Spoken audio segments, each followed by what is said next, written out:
ডলি জাহুর বলতো সালমান শাহ আমাকে আম্মা বলে ডাকতো, মা বলে ডাকতো, কিন্তু তার মুখ দিয়ে বের হয় না সালমান শাহ হত্যার বিচার চাই। আসামির মধ্যে মূল আসামি সামিরা, সামিরাকে ডললে অন্য সব আসামিরা বের হয়ে আসবে। আজকে যেহেতু 1 তারিখ, আজকে 11তম দিন, 11তম দিন। এখন এতদিনে দেখেন আসামিদের যখন অ্যারেস্ট করতে যায় তাদের ঘরে তালা, তাদের দোকান ট্রেকিং করতে যায়, দোকানে পায় না, অথচ তারা নিজ ইচ্ছায় হেঁটে হাইকোর্টে আসলো জামিন নিতে। সামিরা স্বামী ইশতিয়াককে আমরা রবিবারে দেখলাম হাইকোর্টে আসছে সে জামিন নিতে। এখন আমাদের প্রশ্ন যে আসামিদের অ্যারেস্ট করে কি জামিন না দিতে পারে? বাংলাদেশের কোন আইন ট্রাইব্যুনালে কি আছে যে আসামিরা অ্যারেস্ট হলো না তাদের জামিন দিবে? আমি এইরকম কোনো ট্রাইব্যুনাল এখনো দেখি নাই ভাই।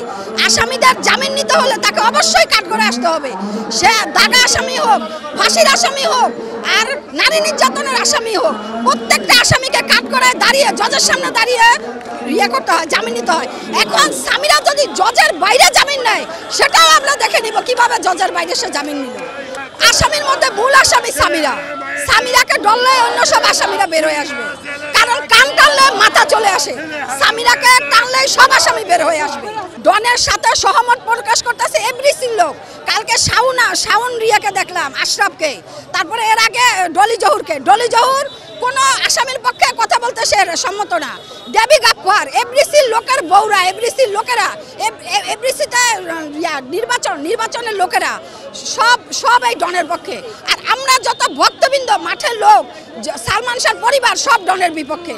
এখন আপনাকে বুঝতেই হবে যে এটা একটা পরিকল্পিত হত্যা। এভরিসির লোকেরা ডনের সাথে একমত, ডনের যাতে তাদের সহমত সংগঠন ভেঙে না যায়। ডন তাদের দলের লোক। সালমান শাহ হত্যাকাণ্ডের পর এভরিসির কোনো লোক আজ পর্যন্ত দাঁড়ায় নাই যে হত্যার বিচার চাই, কারণ এভরিসি চলে আজিজ মাহমুদ বাহায়ের পয়সায়। আজিজ মাহমুদ বাহায়ের ডরে সামিরাও আজ পর্যন্ত বলে নাই সালমান শাহ হত্যার বিচার চাই, মৌসুমিও বলে নাই সালমান শাহ হত্যার বিচার চাই।